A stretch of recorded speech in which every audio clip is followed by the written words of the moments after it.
I realized that it would be a good idea to do a quick little video on literally the 4 pillars of singing. In other words, what are the 4 pillars of singing? It is explained early on inside the book if you take a quick look, but I thought I could do a quick video of it.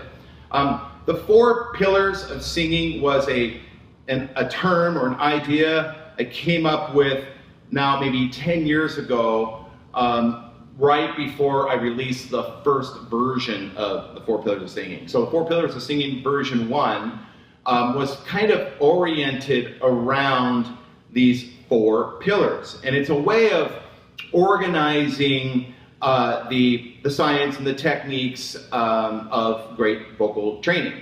So the 4 pillars are simple. It's just simply this. Pillar number 1, working from the bottom up, is respiration. All right? And today, through our Apogeo training, through the Bernoulli physics discussions and lessons, the breathing workouts, for sure, respiration continues to be a very important thing. Respiration is where we're getting the energy or the fuel that drives the singing voice. Pillar number 2 is phonation, and that hasn't changed either. Phonation just means making sound with your voice.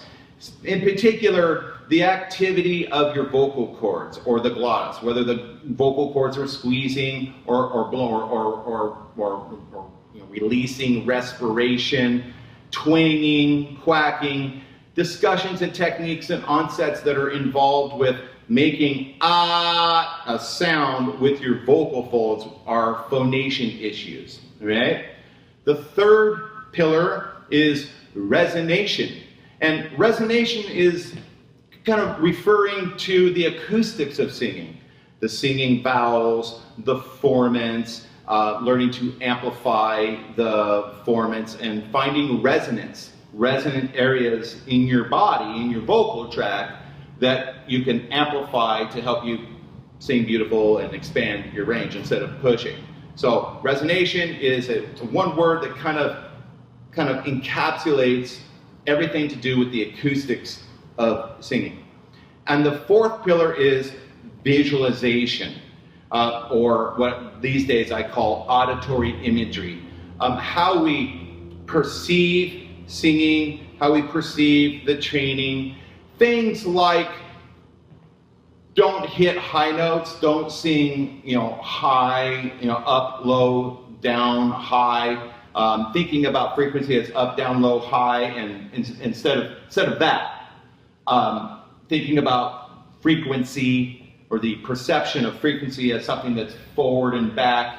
That's one out of many examples of a visualization technique that helps us to sing better. It gets you guys to stop trying to punch and hit high notes and get into shifting formants and modifying vowels.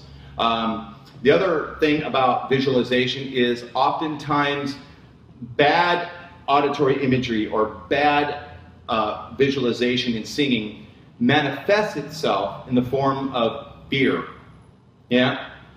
Fear of the high note, fear of the vocal break or passaggio, fear of singing in front of others, fear of practicing in front of your family, perhaps if you're a beginner, fear of certain parts and certain songs that keep giving you problems.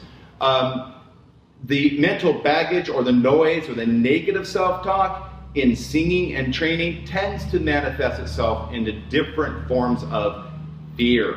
So we want to learn how to replace those perspectives or those visualizations of fear, remove the fear, and replace them with positive mental attitude and positive imagery. All right? So that's just briefly what the original 4 pillars of singing were. It's just 4 big categories, pillars: respiration, phonation, resonation, and visualization that we talk about from time to time.